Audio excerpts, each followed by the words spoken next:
DGISPR major general Asif Ghafoor का कहना है कि रवां साल 52 के करीब शहरी भारत की जानिब से की जाने वाली सरहदी खिलाफ वर्जी की वजह से शहीद हुए। GHQ में ज़राए इब्लाग़-ए-आमा के नुमाइंदों से गुफ्तगू में उनका कहना था, सीज़ फायर वायलेशन से और उसके नतीजे में होने वाली जो कैजुअल्टीज़ हैं उससे ज़्यादा हैं। सिर्फ इस साल जो है वो हमारे 52 सिविलियंस जो हैं वो शहीद हुए, जबकि 254 ज़ख्मी हुए। तो इससे आपको अंदाज़ा हो सकता है कि इंडिया नहीं चाहता कि हमारी जो दहशतगर्दी के ख़िलाफ़ जंग है उसके ऊपर हमारी तवज्जो जो है मरकूज़ रहे, उसमें कामयाबियाँ जो हैं वो चलती रहे। तो हमारी तवज्जो जो है वो ईस्टर्न बॉर्डर की तरफ लाने की कोशिश कर रहा है। हमारे जो 10 सोल्जर्स हैं वो LOC क्रॉस करके अंदर आए और वहाँ उन्होंने हमारे फ़ौजियों को शहीद किया। तो ये जो झूठा प्रोपेगेंडा है ये सिर्फ उनके अपने डोमेस्टिक ऑडियंस के लिए तिफल तसलियाँ हैं, और ऐसा करना जो है वो इंडिया की मजबूरी भी है। मकबूजा कश्मीर में 70 साल से जारी तहरीक आज़ादी पर बात करते हुए आसिफ गफूर ने कहा, चूँकि मकबूजा कश्मीर में जो आज़ादी की तहरीक है वो एक बड़ी इफेक्टिव पॉलिटिकल स्ट्रगल में चेंज हो चुकी है, और इंडिया समझता है कि वो इसको किसी तरीके से दबा नहीं सकता। तो through you I would like to communicate to them that we are a professional army and a very responsible state. We cannot be reactive to your self-defeating claims.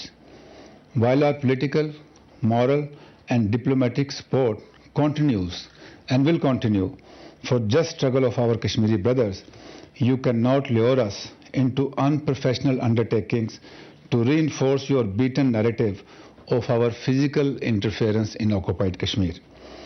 The brave young Kashmiris are good enough for you, whom you could not suppress during the last 70 years, as the just struggle for their self-determination has gone into their DNA. Operation Zarb-e-Azb और रद्दुल फसाद के बाद दहशतगर्दी के खात्मे पर बात करते हुए DGISPR का कहना था, वेस्टर्न बॉर्डर पर 2017 में हमारे स्टेबिलिटी ऑपरेशन जो हैं वो रद्दुल फसाद के तहत चलते रहे।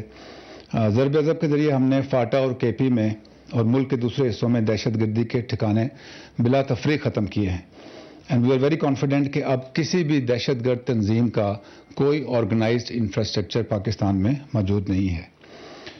इस तनाज़ुर में अमेरिका और अफगानिस्तान की तरफ से पाकिस्तान में दहशतगर्दी के ठिकाने मौजूद होने की अनफाउंडेड बातचीत जो है वो चलती रही, और हाल ही में अमेरिका की तरफ से धमकी अमेज़ बातचीत भी सुनी गई।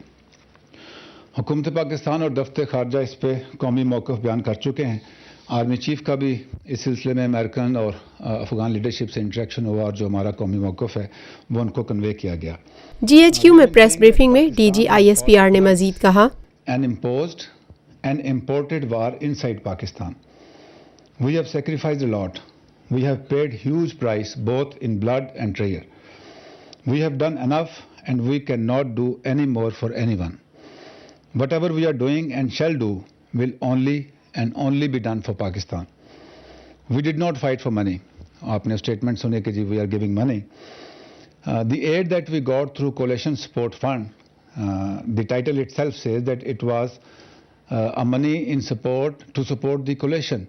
So whatever money we got, that was reimbursement of the money that we spent to support the coalition inside Afghanistan. Had we not supported, Al-Qaeda wouldn't have been defeated by the US. US and Afghanistan authorities are well aware of this cooperation. The other element is blame for inaction against Haqqani network. That might have been relevant before ज़रबे अज़ब, but when we launched ज़रबे अज़ब in North Waziristan, we undertook indiscriminate operations against terrorists of all hue and color, including Haqqanis. अब जो effect होता है किसी भी operation का वो उसी वक्त नहीं आ जाता.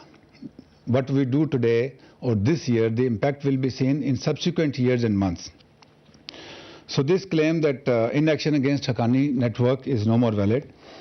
If there are any facilitators and abettors inside Pakistan, that can only be addressed if the 2.7 million Afghan refugees are sent back to Afghanistan.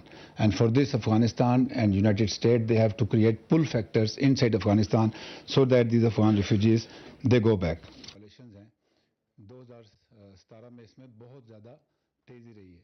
अगर हम फिगर्स में जाएं तो 2017 के जो सीज़ फायर वायलेशंस हैं, ये है खबर का जहां, और आप देख रहे हैं TNN TV।